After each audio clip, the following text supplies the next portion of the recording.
Okay, it's recording. Man, I hate looking at myself in this camera. I really do. One of my dirty secrets about working for Screened. I'll do an intro first. Wow, my throat sounds really bad right now, which I didn't notice until just now because I started talking. I've been here in my apartment most of the day, kind of sneezing a lot. I don't feel. I've had a runny nose for a while, but I've had just a sneezing fits all day long, which I guess I'm coming down with something, which is obviously the best time to do it is Christmas. Anyways, it's very late at night on Thursday, December 22nd, so it's actually early morning, Thursday, December 22nd.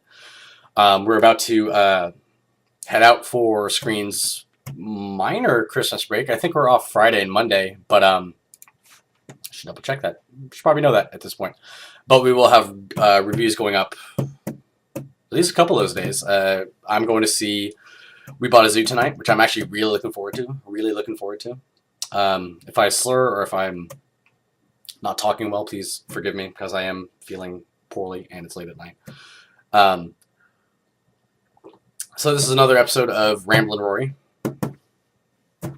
Recording it. I like recording these late at night. I just like when the apartment's quiet, the city's quiet. I live near the San Francisco Bay on the north side of San Francisco. I'm pointing over here, which you can't see. And more accurately, it would be this way. Anyway, so I live on the north side of the city, near the Golden Gate Bridge, not too far away, maybe a mile and a half. Yeah, like a mile, I don't know, something like that. I've never been really good with distances at all.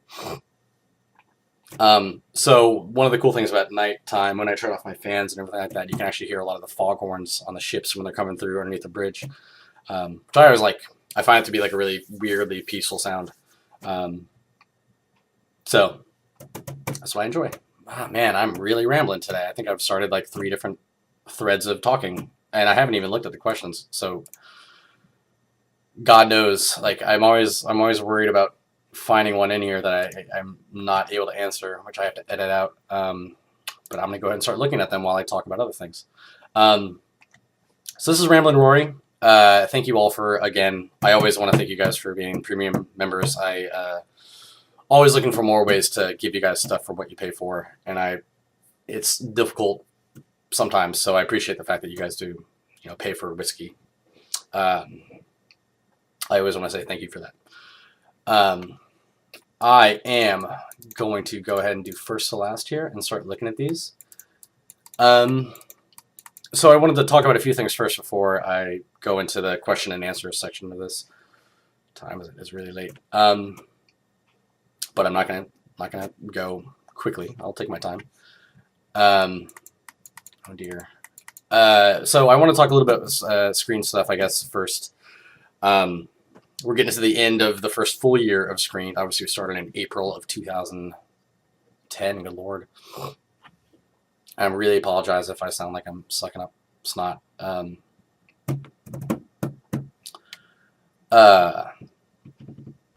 try not to look ahead of these questions.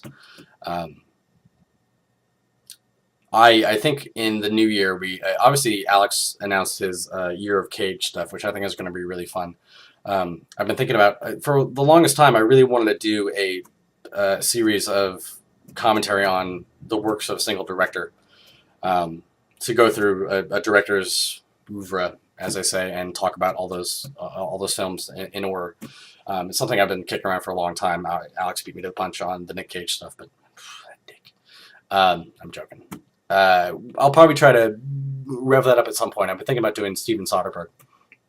I'm trying to think if I want to do it as text or video, maybe get Ryan or Dave or Norm or somebody like that to sit down and watch a movie with me. I don't think we'd be able to stream it or anything like that, but we'd sit down and we'd do maybe kind of like a Bessie's type video with me and whoever else sitting on the couch and talking about stuff, and then have Joey kind of edit in some of the footage from the film, which I think sounds fun. I don't know if I want to do it as text or that format, but we'll work it out, because I think Soderbergh would be good. He's directed so much stuff and it's so varied that you can really have good conversations about almost any of his films, because they're all so interesting, with certain exceptions. But anyway, Screen is doing pretty well. I think in the new year, I'm going to try and go back and look through all those freelancer submissions and try to find some new people to write for the site. I think it's good to have multiple opinions. And we haven't hired a new freelancer in a while, so I think that'll be good to do. I really hate looking at myself on camera. It's one of my dirty little secrets about this job. I hate looking at myself on camera. Or seeing myself on video. I really look like terrible right now. My hair is sticking straight up. I really need a haircut, and I have a pimple too, which I tried to cover up a little bit. I do have vanity. So I want to write a blog post about, so people have noticed that I'm trying to dress a little better.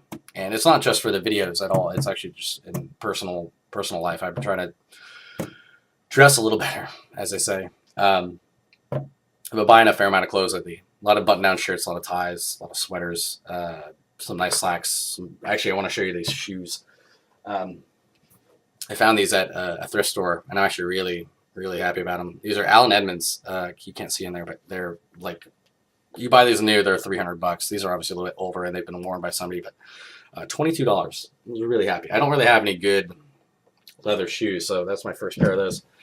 So I'm really happy that I found this. And again, I want to write a blog post more about clothing and the weirdness that it is to start dressing well and making a conscious effort to do that. It's a weird thing. Like, it shouldn't. I feel more confident, and I feel like I have better posture, and I feel like I'm more straightforward. And it's weird. I don't really understand it, but it definitely has some weird kind of effect. I've never believed in the clothes making the man, but to a degree, it seems to be true. So I'll try to write a blog post about that, because that's not really something to meander on about here. I need to formulate some thoughts. So I'm trying to think if there's anything else I want to say. Oh, real quick. Again, book club. I'm done with this. I know Dave has already read it, and we're going to do a little podcasty thing at some point in the new year. Early, probably in January. I'll probably put up another blog post to get some feedback going before we have our podcast session recorded. So if you haven't picked up a copy, you can get it pretty cheap on Amazon. Just look for the used copies, and you can probably go in for like $5 or $6 or something like that. It's a really interesting book, and I don't want to talk about it too much, obviously, but I found... Well, I don't want to talk about it at all, because it will be a podcast at some point for premium members, for you. So anyways, I don't want to ramble too long. I started 7 minutes in, and I haven't... I'm actually going to minimize this. There you go. I'm much happier not seeing my face on the screen, so I'm just going to start answering questions. I hope that's okay. Take a sip of my other water. You know what I mean? All right. I'm going to start answering questions now, and I will go from front to back. We have 29 comments here, and I'm going to go ahead and try to get to them all. Hopefully I don't run into anything. Hopefully I don't run into anything that I can't answer, because I should probably scan these first before I read them out, because I'm always worried about something that I can't. I feel super awkward about answering, and if I skip it, it's super obvious. But anyways, I'm going to stop rambling now, even though it is a Ramblin Rorie, and I'm going to go to user questions. So I really apologize. I know that sounds horrible, and I would hate to have to listen to that if I were you. So I do apologize. I'm just not feeling super well. It's been a weird year for health for me. I feel fine overall, but it's kind of up and down with respiratory issues and stuff like that lately. My hard partying lifestyle probably does not help that at all. I'm joking. I don't really party that much. All right. With no further ado, I'm probably going to find something else to talk about before I answer questions, because that's the way my mind is working right now. Anyway, Makoto Mizuhara Sakamoto, which I'm actually really curious about where that name comes from, because it doesn't sound like something that somebody typed into it sounds like it came from somewhere, I guess. Why does this video not involve kittens and a crap ton of catnip? So if you were into this post, you obviously saw the puppy Christmas thing.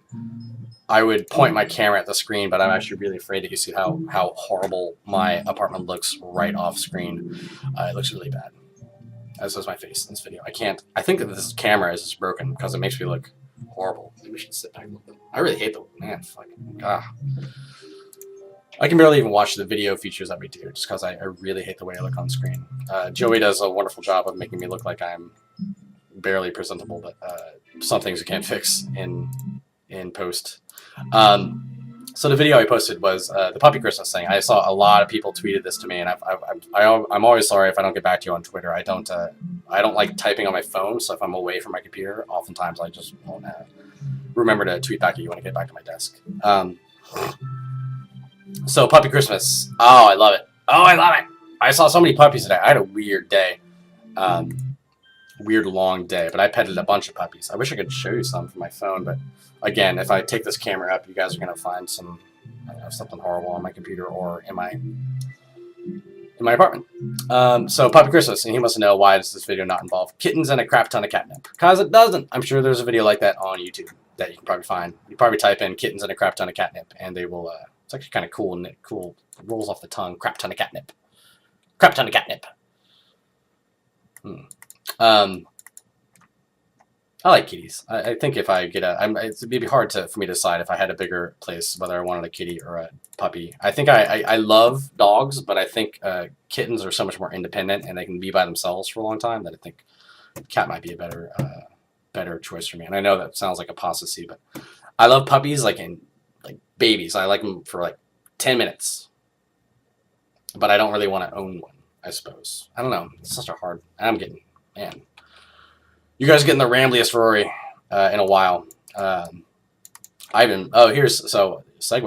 or not a segue, but it will segue into what I want to talk about. So Zaffer says, what's the best Christmas gift you've ever been given?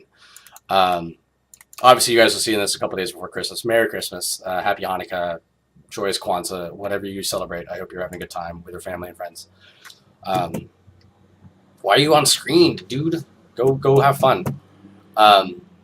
I'm trying to think about the best Christmas gift I've ever been given. When you're 32, you stop really getting a lot of good stuff. Like, I think at some point when you get beyond the toy stage, I think your grandparents and your parents just kind of don't know what to get you anymore. So you wind up getting a lot of weird little tchotchkes and crap. I'm looking around for anything that I could possibly talk about for a Christmas gift.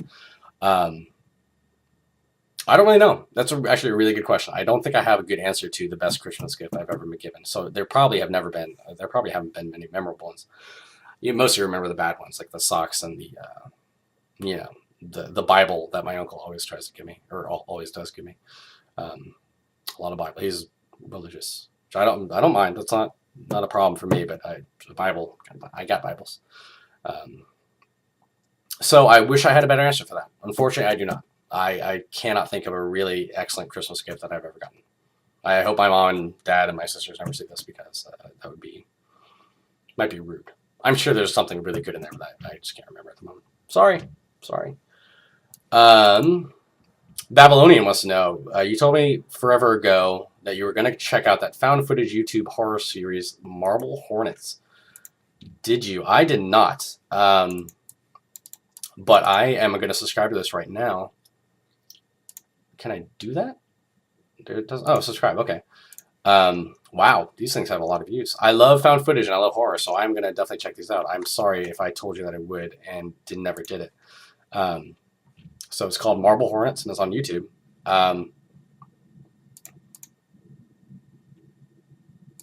Looks interesting. I don't know anything about it from the little clip I'm looking at, but apparently Babylonian likes it. But I will do it. I will do that. All right. Bio Moose. Hi, Matt. Strange Star Wars question for you. For everyone who watched the original trilogy prior to this prequels, the revelation that Darth Vader is Luke Skywalker's father is a massive shock, but any young fans who have watched him for the first time in numerical order knows that ahead of time, which is very true. That's something I think about. I'll finish this question. So what is a shocking twist in the Star Wars plot for them? I think it's the clones killing Jedi, since in Episode 2, the Clone Wars cartoons, and the early part of Episode 3, they are loyal and even chummy with the Jedi right up until the orders to gun them down. So it's weird to think of what I would think of Empire Strikes Back had I remember the first time I ever saw it. I think most people growing up now, anybody my age or younger probably has no real recollection of the first time they saw that twist. They saw that movie with a twist in it. I know older people, probably walked into a theater and were shocked by it. It is one of the greatest twists in movie history, in my opinion. Um, but I honestly have no recollection of a time in my life when I didn't know that Darth Vader was Luke's father. So as far as the biggest twist for people who are my age, I mean, I don't know if it's the clone killing part of it, because I think I always knew that. Now I'm getting a lot of sounds that you guys are really happy with, I'm sure. I'll see if I can fart a little bit too in a little bit and just make you guys really happy. Enunciate. I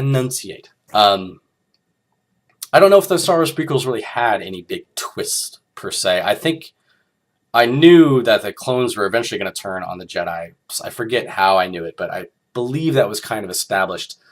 You knew obviously something had to happen to the Jedi that was probably going to be from Palpatine's influence, but I'm trying to think of if that was really a twist or not.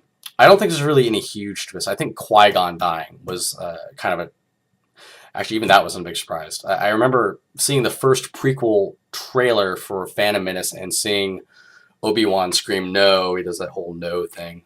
And then I kind of pieced it together from the trailer. That probably means Qui-Gon's going to die. So even that I didn't really, wasn't really too shocked by. Maybe Mace Windu dying, the way he died, was a weird moment in that whole series. But apart from that, I don't think the prequels really have a lot of twists in them. I want to say peanuts too, so I'm really just putting on all the charm. At least I shaved my mustache before I did this. I'm trying to think of anything else about those movies that are twisty. I don't know. I'm not sure that those movies, the prequels especially, really relied on twists.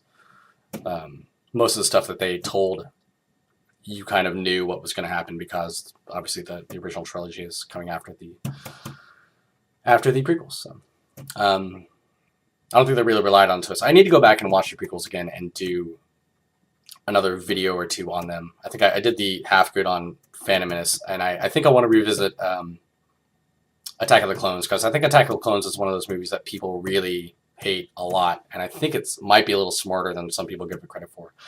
I'm just throwing my credibility away right now. Unreal Doom Piglet says, Hola, as an avid MMO person, do you have any attraction to Star Wars: The Old Republic, or could you not care any less? Also, as a second and last question, do you think Screen could have any sort of an award show type thing in the foreseeable future? Cheers and thanks. Thank you, Unreal Doom Piglet. I am holding out on the Old Republic. I don't know for sure if I want to dive into that. I haven't played WoW maybe since March. I'm pretty sure I'm out of that game for good now. I still read like WoW Insider and the news sites that keep me up to date. So I'm still pretty up to date on what's going on. I've read all about Mist of Pandaria, and honestly, when Mist of Pandaria comes out, I'll probably leap on board that for at least a little bit. I think me and WoW, I kind of like leveling more than the in-game experience, so I'm kind of different than a lot of people. I never raided very much. Maybe I would have tried if the raid finder had been in when I was playing. But anyways, for the Old Republic, I would love to try it first, I think. I've heard so many mixed things about it that I would need to... Maybe I should just borrow something weird on my wall. Yeah, it's a little dust. Maybe I'll just try to borrow Ryan's account at the work computer or something like that and see if I can get in to just try it for myself for a little bit. I don't know. I like BioWare a lot, but I just heard so many weird things about that game, like the amount of dialogue they recorded, which honestly, in my RPGs, you can just not have dialogue, or I read everything in subtitles and I click through it as fast as possible. So I don't really care about. I know they're trying to make it cinematic and everything like that, but I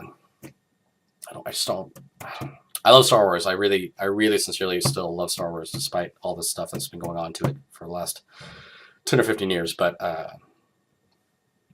I'm not. I love the movies more than anything. I don't the extended universe stuff. I've never read many of the books. I've read the Thrawn trilogy, but that's about it. So my love for it has a limit. I will try to play it at some point. I definitely will. It's one of those games that has been interested to me for a long time, but I definitely want to try it before I buy it. So that's my answer to that. I give the most long-winded, and I apologize if I get really long-winded. That's how we talk. It's how I do. You've probably read some of my articles too that they're way longer than they need to be. I need an editor. As for Screen having an award show type thing, I think at the moment with me and Alex on separate coasts, it makes more sense to do a lot of stuff in text. And also the fact that we review different movies and we don't always see the same stuff. It's really tough to come to a consensus on all that. It's difficult to also catch up on everything at the end of the year because our Netflix account is mostly dedicated to getting DVDs for video features that we do, and also the month-long delay on a lot of Netflix stuff is kind of problematic if you're trying to get stuff from the last few months or anything that isn't out on DVD yet. Obviously, I can't check out. So award show type thing maybe next year. I think for this year we're just going to do lists like we did last year and try to talk about that stuff a little bit.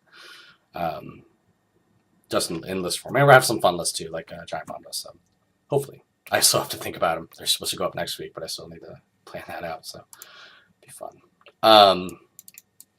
Big Heart 711 says, please forgive me if this was already answered, but does Screen's eye icon have an origin like Giant Bomb's bomb and Tested face icon does? I don't know that it does. I think we had a bunch of prototypes when we were starting the site, and I think that was the one that just kind of was the one that everybody liked the most out of the different options that we had.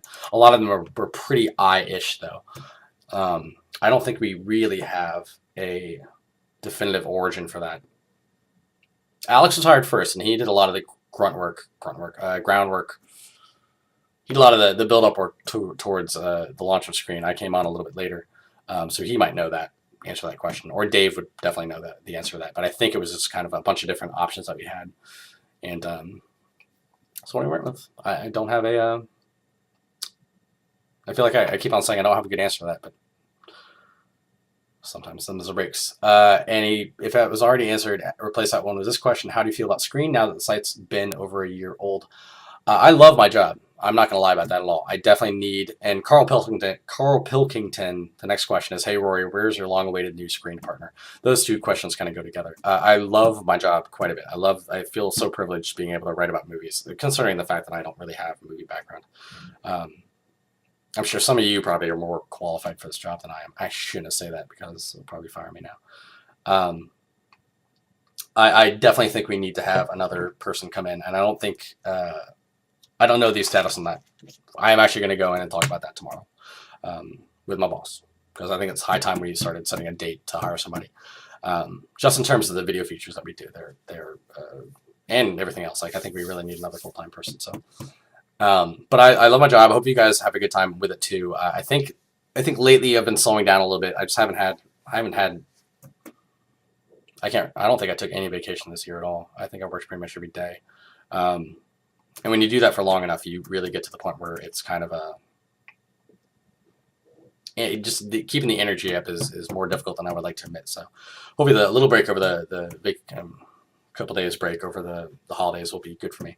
But then also I would love to get Sony Newen. I don't have much to report. No, my lips are really chapped. I'm just a walking mess of terrible stuff going on tonight. But hopefully within the next few months, I would really like to get Sony Newen for Screen. HT101 says, here's my question. What is your opinion on The Usual Suspects? That movie's great. That movie's really great. Another great twist in the history of movies. I think I'll probably do a besties on that at some point. I really do like that movie a lot. I wish I could be more specific. I don't want to give it away for anybody who hasn't seen it, but it's really windy outside. I like it a lot. I don't know if I can say much more about it. If you've seen the movie, you know what happens. I think Benicio del Toro is really tough to understand in that movie. But apart from that, whatever happened to Gabriel Byrne? It seemed like that movie was supposed to like revitalize his career, but I don't think he really did much after that. I think it was the devil in some other movie, but I like it. I'll probably do a besties on it at some point. Joseph says, oh my gosh, there's so many more questions. Joseph says, if you were a dog, what breed would you want to be? I think I'd love to be an English bulldog, but I think they're a little fat and probably have more health problems than I would love. But I think probably an English bulldog. They always seem super happy to be alive. Um, I love them. I love seeing them on the street. I just love English bulldogs.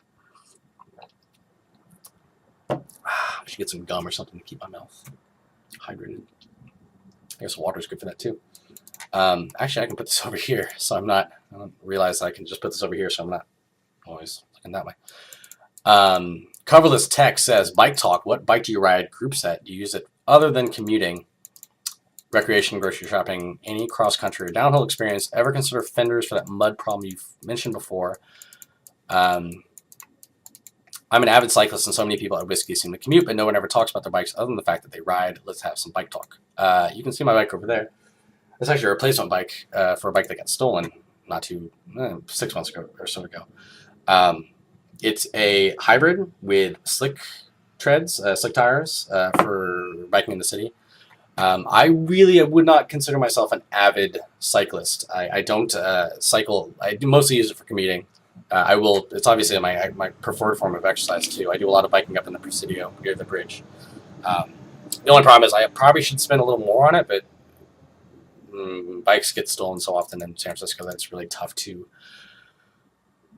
I don't know. Some people spend a lot of money on them, but I just don't feel like it's worth having a $2,000 bicycle stolen. I never park on the street, so it's probably not that big of a deal. But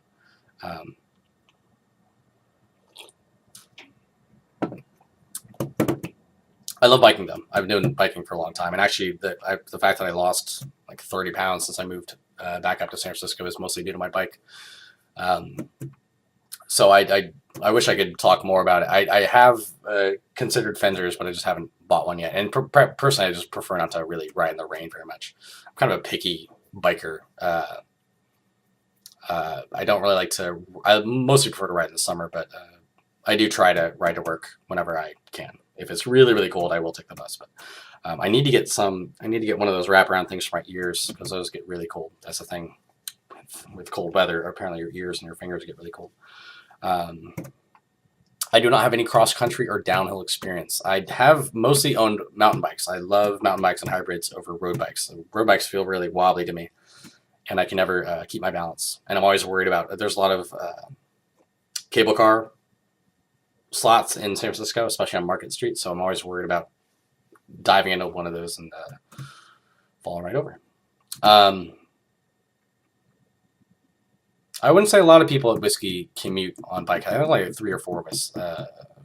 Some people do it more off and on, but it's a great city for biking. I mean, I sold my car. I don't need one because I have my bike and the buses and everything like that. So I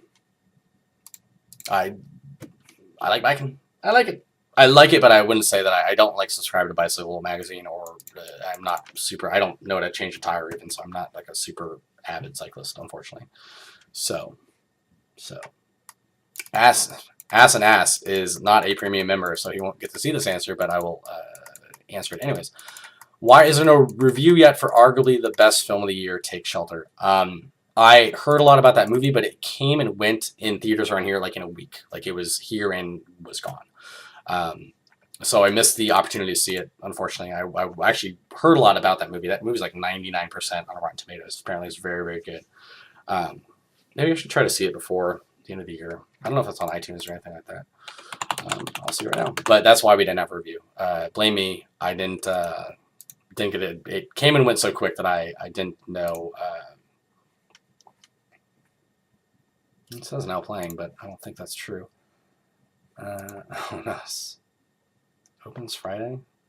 Wow, that's weird. I guess it's doing some kind of like roadshow thing because now it's going to open up Louisville, Otsego, Duluth, Sag Harbor, and Williamsburg. So it's playing the sticks now. No offense if you live in those cities. It's not playing anywhere around here, and I guess it's not available on iTunes or anything like that. Maybe it's on maybe it's one of those things where it's on in demand, but that's why there's no review. I haven't seen it. And I don't think Alex did either. But it looks really cool, and I really want to see it. So hopefully I don't think we'll review it, but maybe I'll talk about it when I do see it. Enemy Mouse says, have you ever reached the end of a movie and not known exactly whether you actually liked it or not? What did you do to force yourself to decide? Keep clicking back on the camera to make sure I'm actually still recording. What did you do to force yourself to decide, if anything? Also, how was your weekend and what would you name it if it were a movie? I feel ambiguous about movies all the time, which is usually the 3-star kind of rating where I can't. J. Edgar was a really good example of that recently. I don't even know. I don't think I reviewed it. That movie I just couldn't figure out. So I feel ambiguous about movies, and I don't think that's a bad thing. You can kind of split yourself down the middle on liking it or disliking a movie. I've never believed in the Ebert thumbs up, thumbs down, thumbs up, thumbs down. I don't think that's the binary kind of yes no is never. There's shades of gray in a lot of movies, so I wouldn't say I force myself to decide liking or disliking. If I say a movie's ambiguous and I can't really form a good opinion on it, I try to be clear about that.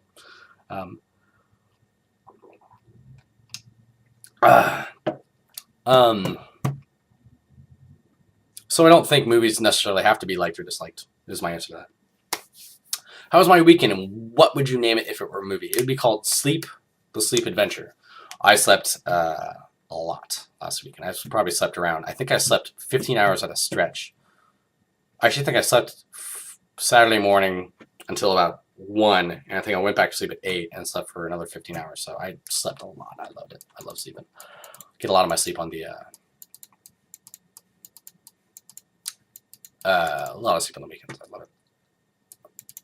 Rockin' Kimosabi says, when the site reaches its 2-year anniversary next year, will you consider applying the site to Rotten Tomatoes so it's included in the tomato meter? Yes, obviously. But yes, we will. It is a thing where we are well above the traffic requirements. We just need to have the 2-year minimum. And we haven't reached that yet. Sometime in April, hopefully. Tempered Shark wants to know, I don't remember if you did this last year, but you guys want to do a most likely written summary of 2011 in film. That'll probably be mostly in the form of list features that we're going to be doing. We'll do probably the biggest hits, biggest bombs, our top 5 or 10, and some other fun lists, hopefully, that we're going to throw out probably next week between Christmas and New Year's. So that'll probably be our summary of 2011 film. Robinson says, any opinion on motorcycles? You seem so comfortable with your bicycle. The natural extension seems to get a motorcycle next. Lets you go far, great mileage, parking is super easy, seems perfect for California. I have thought about motorcycles before. I don't really have, but again, in San Francisco, I haven't left the city.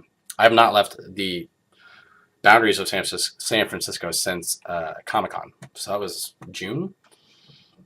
I never go anywhere. I don't travel a huge amount. So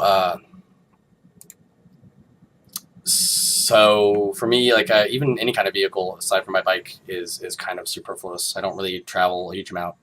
I don't really need to go too far.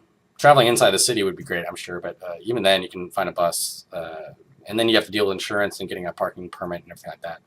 I don't think vehicle ownership is for me right now. I don't begrudge anybody who it is for, but if I ever get to decide a new vehicle, probably that'll be something I'll look at. But I have a few friends who are really into motorcycles, but for the moment, nope. Sorry. Zvepi says, what do you put more weight in a movie experience? That it be bombastically entertaining or thought-provoking? Well, generally, I would say thought-provoking. That seems like the obvious answer, but bombastically entertaining films can be very good as well. There are very few films that ever, combine those two. I'd say Christopher Nolan does the best job at it. But I don't know. I love my entertainments. I think Soderbergh again goes between the two frames of mind pretty well. So I wouldn't say that seems like I don't think you just have to choose. I think there's room for both of those in the movie going experience. So, but then again, there is nothing like going to a movie and having it just entertain you from top to bottom. So, Swarm says, what's the worst game you've had to write a guide for? Sub-question, what's the best game you've had to write a guide for? Are there any wild stories or interesting insight into how that stuff used to work? I don't even remember the name of the game that I was writing for. It was some space sim a long time ago with an Evil Dead guy, uh, Campbell. Bruce Campbell was the voice of one of the people. And when I had to write the strategy guide for it, it was a print strategy guide. And that means you have to be done well before the game comes out, like 2-3 months or something like that. And the game wasn't finished when I was trying to write the strategy guide walkthrough. So I had to basically get the guys on the phone and have them tell me what's going to happen in the last mission of that game. That was a bad experience. That was not a fun thing to have to do. What's the best game I've had to write a guide for? I really like the guide that I wrote for the original Knights of the Old Republic. I don't know if I think I did Knights of the Old Republic 2 as well. I really liked writing the guides to those games. Those games are very, both, a lot of stuff to do and figure out, but they're also very focused on numbers that you can explain. So I think those are probably the best ones that I did. And of course, Oblivion was really fun to do too. That was a huge traffic earner. And I can't be sure, but I'm hard to tell. I heard I obviously don't have access to the numbers anymore, but I think the Twilight Princess game guide was the single biggest feature in GameSpot history. That was a lot of hits. That was like 20 million hits by the time I left. So that was big, just in terms of traffic. That is, it's a lot of people looking at your work, which is always flattering.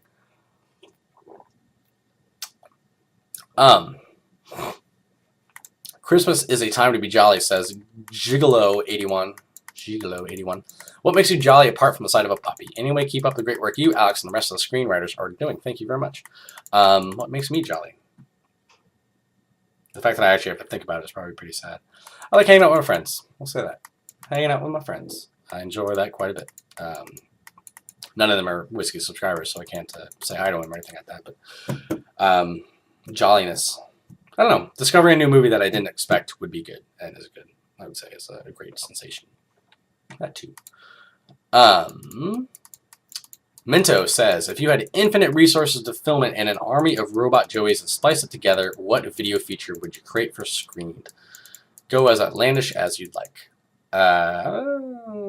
Man, that's a really good question. We've thought about what we could do with more time and more effort. I don't know if I want to talk about too much of that right now. I'd love to do more of those supercuts that seemed to be really popular. Those are the things that did really well for us on our YouTube channel before it was horribly taken down. Like the no montage from the Big Big Life Show. Those things are really fun to do, but obviously you have to get all the discs in for the movies and rip them all, and that takes forever. So I'd say I like to do more of those. Those are more Joey things. Though. He works on those. I don't really do much of that. I really need to think of more video features too. Not that I mind doing the ones that we do, but there's only so many. I think we do like 5 study features now, so I would love to find a few more that are hopefully easier to do. Like writing scripts takes a long time. I'm just mumbling now. I apologize if you can't follow along. I'm not the best talker. I'm on the second page now, so wow, these questions are getting longer. Okay, I'm going to power through these. Chris says, if you could do anything in the world, what would you like to do? Your ideal life? Just lounge around, or is there a specific job or hobby that you'd like to focus on? If I was a 100 millionaire, I would be the laziest person in the world. I would try to stay fit, but I would definitely just kind of lounge around and play video games and watch TV all day. I don't have any kind of driving passion to do or create anything. That sounds like a terrible thing to say, but I mean, I love my job again, but if I was free of encumbrances, financial, I would definitely just kind of be hanging out by the pool, I'd say. It doesn't sound like a good answer, but it is the answer that feels sincere. Mr. Maz says, with the recent release of Modern Warfare 3 and complaints about how it's the same, why don't we hear the same complaint about movies like Mission Impossible, James Bond, or something? Conversely, what films have managed to make drastic changes over the franchise's lifespan and stay popular? Which is an interesting statement, because I would say both Mission Impossible and James Bond have managed to make drastic changes over the franchise's lifespan and stay popular. Mission Impossible, all 3 of those movies were directed by different people, all 4 of them now. And they're all very different tonally. I haven't seen Ghost Protocol yet, but in James Bond, I mean, if within the actors, the same actors, those movies were fairly similar, but each actor kind of brought a new twist on it. So I would say that they do change a fair amount over the franchise's lifespan. But then there aren't many film franchises of those nature. Um, a lot of them are just trilogies, and you're not going to expect a lot of differences in like Lord of the Rings 1 through 3 or Star Wars or anything like that. I don't know. I don't think people. I think people when they go to see a sequel, they want more of the same. They don't want to have rapid shifts between Transformers 1 and Transformers 2. So that's why I don't think you hear a lot of complaints about it.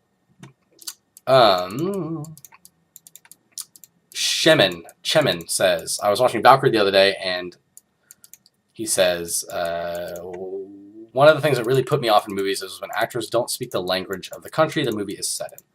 Obviously, that is a movie where all the German people speak English. Wondering what my opinion is on this. Hate it, don't mind it. Another great example would be Memoirs of a Geisha. There's a lot of other examples here. I've never particularly minded that, especially when American movies are set, or Hollywood movies are set in other countries, like Girl with the Dragon Tattoo is another good example of it. I think it was part of the deal of making a Hollywood movie that people don't like to read subtitles, and if you're making a movie with a certain budget, you cannot have people speaking foreign language for the bulk of it. So that's kind of the compromise you have to make if you want to make a big movie like Valkyrie. You have to have people speaking English. Right or wrong, that's just kind of the way the finances of the movie business work. And I've never found it to be too off-putting, personally. Obviously, it's preferable for me. I like subtitles. I like foreign movies, but you can't expect. Again, also with American actors, you can't expect them to all learn German for a role. That'd be tough. So, Positron. Hope that's good answer to your question. Positron says, why do yourself and Alex review films which you know are going to be terrible and will hold little or no appeal for readers of the site and people who bother to read films in general? Stuff like Alvin and Chipmunks, Adam Sandler movies, scary movie. Wouldn't your time be better spent checking out something that might actually be worthwhile, like coverage of quality TV shows or films that aren't on general release, which otherwise slip through the net, or older movies? So, good question. Our reviews are generally one of the highest traffic thing that we do. So we like to be thorough and consistent with the amount of reviews that we do, and even if we suspect a movie is going to be crappy, sometimes the 1-star reviews or the 0-star reviews are the ones that get the most traffic. So that sounds really mercenary and horrible, but I don't know. I think reviews are fun too for us to do. We get to actually go out and see a movie and review it. Enjoyable kind of break in the week. I'm fading now. Sorry if I'm getting rambly. It is a good question. You do have to balance between that and putting coverage of more high quality stuff. And I do generally like to think that Screen should be fairly positive about what we cover.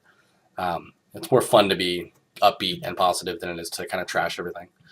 Not that, again, like 30 Days of Hate was a big, people love that feature. So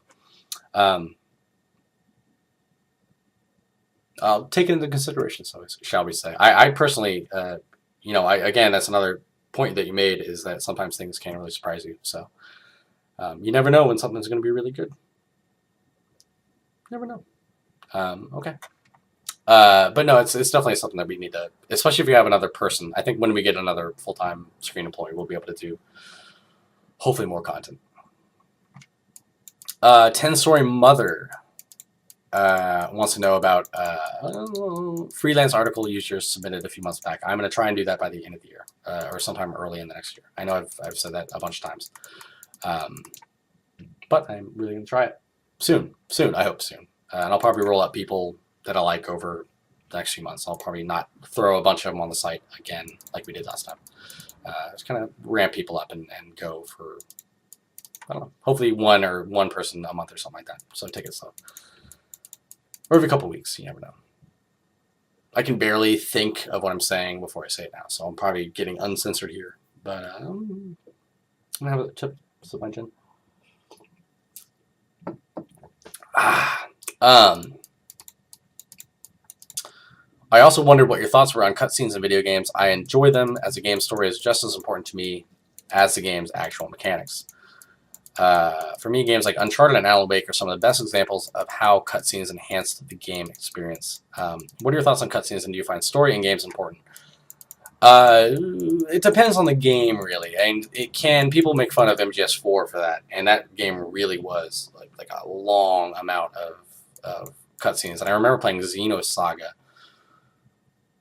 one of the Xenosaga games. And I remember it was like it's 20 minutes of movie before I even get to touch the controller, and those cutscenes were long, man. So I think they can. I love a good CGI cutscene, but I think they do have to balance it out between the fact that you did buy a game that you were expected to play.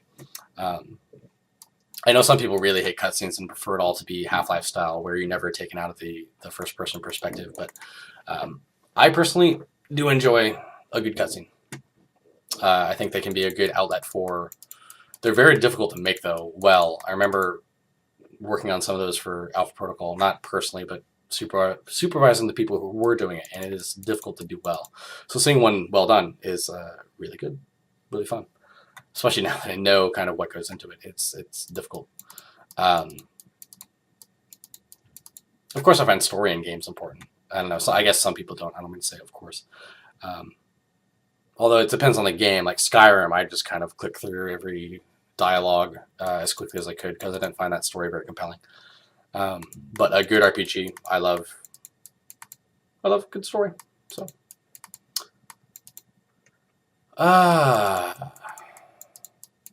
Christopher says, given your lukewarm opinions on biopics, especially this year's batch, is there anyone's life and deeds you would want to be turned into a movie? He says he wouldn't mind a movie adaptation of John Billington, America's First Murderer. I recently read about him on How Stuff Works, and man, what a weird mess of a story. I've never heard of John Billington. I don't know if I guess I haven't thought of many biopics this year as being all that great. Make sure I'm still recording here. I'm so worried. I minimized this thing, and I'm so worried that it's just going to stop recording. Anyone's life and deeds that you'd want to be turned into a movie? That's an interesting question off the top of my head. Richard Feynman, maybe? He probably already had one, though. But again, he's not not a really man of action kind of person. I'm trying to think of somebody who actually had an interesting life that was... Rimbaud, maybe. I'm sure there probably has been a Rimbaud movie. The poet. Hopefully I'm pronouncing that right. Rimbaud had a really interesting life. He went to... Is it Total Eclipse? Did somebody make... Oh, I guess somebody did make it. With Leonardo DiCaprio, of all people. So he... So Rimbaud, I think, stopped writing at like 22, and he went off to Africa to find his fortune. Just stopped writing poetry altogether. So he had a pretty fascinating life. But I guess it's already been done. I'm trying to think of other people, but most of the people that I really respect are like physicists and things like that. So they don't always have super interesting lives. I guess maybe if I had to, The Man Who Loved Only Numbers was a great story of Paul Erdos, which I believe is how you pronounce his name. If you haven't read that book, that's a really, really good book. He had a really interesting life. Traveled around a lot, and he never really lived in the same place, and he wrote thousands of mathematical papers. So there's my answer. Positron says, oh yeah, another question. What happened with the online dating thing? That shit would have been nuts. Did I miss something, or did you just think better of it? I think a lot of the profiles that I saw people writing were just kind of like puppy, puppy, puppy, puppy, puppy, which again, that was one of the things I said not to do. So I still need to go back and see if there's anything great in there, but a lot of the submissions that we got, wow. I need to go back and try to find the funnier ones and try to splice them together to make a profile. They're all still on my I start a lot of things that I don't finish. I hope you're probably recognizing that by now. So I will try to go back and find something to mine a few nuggets out of that. So that's the story of that. To be continued. 2 more. I'm happy. Abacus says, Dark Knight Rises question. There seems to be a lot of Frustration, confusion over Bane's voice, and although I could definitely tell what he was saying, I can see there's some concern. What do you think is the reason for this issue not being addressed before the release of the highly anticipated trailer? So, I don't know if you heard, you probably asked this before you saw what Nolan said about it. Apparently, people in the studio are telling him that he should probably work on that a little bit, but apparently he's fine with just kind of the way it is. He says, I think his quote, it had a weird quote about it. You should probably look it up, but it was something like he doesn't think about, he doesn't think it's a bad thing to have people work at interpreting what Bane's saying. So whether that's good or bad, I haven't seen the prologue yet. I've only seen the trailer, and I could hear the line in the trailer pretty easily, but I do want to go see the prologue sometime this week, or Mission Impossible Ghost Protocol sometime this week. So I'll have probably a more better opinion. I've heard all the stories about how it's basically impossible to hear, and I already have kind of bad hearing already, so I'm a little worried that that'll be the case, but Nolan seems to be okay with it. And we'll find out when the movie comes out how that plays. But I have a feeling that the studio will kind of pressure him a little bit to make that, tone it up a little bit. I don't know if it's a case of Nolan and the producers being too close to the material. That's a good question. I don't know. I mean, people made fun of Batman's voice too. People made fun of Batman's voice too, so, and they obviously kept that for all the movies. So I don't think Nolan is necessarily super. I think he has such a personal vision that he's probably not too. I wouldn't say obstinate, but I don't think he particularly cares a huge amount about what people say about his films. I think he just makes them for himself, and they're usually pretty good for it. So how can we talk too bad about them? Last question. Yay! I can go to bed. Extreme Muffin Man says, Rory, how do you feel about Sony moving the Girl with the Dragon Tattoo release date a day earlier with only a week's notice? Do you remember that? He says, missing the midnight release was heartbreaking, although admittedly not that big of a deal. I feel a little burned for having had the date in my calendar for months, only to walk in the theater that morning and have the clerk look at me funny when I asked for midnight tickets and not tickets at a more reasonable hour. I'm sorry, I guess we should have put that on screen, the fact that they bumped the release date. It's weird. I don't often know how they. Oh man, did I cut myself shaving? I did. It's that rarely happens when it's only that like a week away. Now I have to check. Am I bleeding? Hopefully not. Oh man, I look terrible. It's really rare to see release date shift that close to the actual release. I'm sure the fact that it's only a day.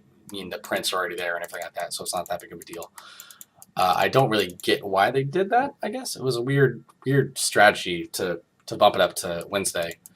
I guess it was trying to get out ahead of the other movies that were supposed to come out on Wednesday, but I mean, Mission Impossible is already out in theaters anyway, so I didn't really understand it. Not many movies come out on Tuesdays ever, but I guess it is a 5-day weekend, so. Excuse me. Woo. That was an odd move. I agree. I wasn't super upset about it. Sorry that you had a problem with your movie-going experience, but stuff happens, I suppose. Good on you for actually going to midnight movies, though. Oh, man. I'm sorry. This is the worst Ramblin Rorie ever. That is the last question, and I think I'm going to go to bed now. I enjoy sleeping time. So hey, I do again. I always appreciate you guys for subscribing. Thank you so much for helping to pay the salaries and keep the lights on and let us do what we do, which is very fun. And in the new year, I want to try really hard to get you guys some more premium content on screen. It's one of the many drops in the bucket of stuff I have to do. So it's tough to sometimes think more than like a day ahead of time, a day in front of the gas. Trash truck's coming, which means it's very late or early, whatever your perspective is. I'm going to sign off, and I hope you guys have a Merry Christmas, and thank you for letting me rap at you for almost an hour. It's a long time. I have to upload this now, too. So, hey, again, Merry Christmas and Happy New Year. case I don't see you before then. But we'll be updating again next week with all the end of year list stuff. So please do check around for that. And we'll be up. Hopefully, we'll have another podcast before the end of the year. I'm not 100% sure because Alex is out on vacation. So we'll try our best. Bye bye. I'll talk to you soon.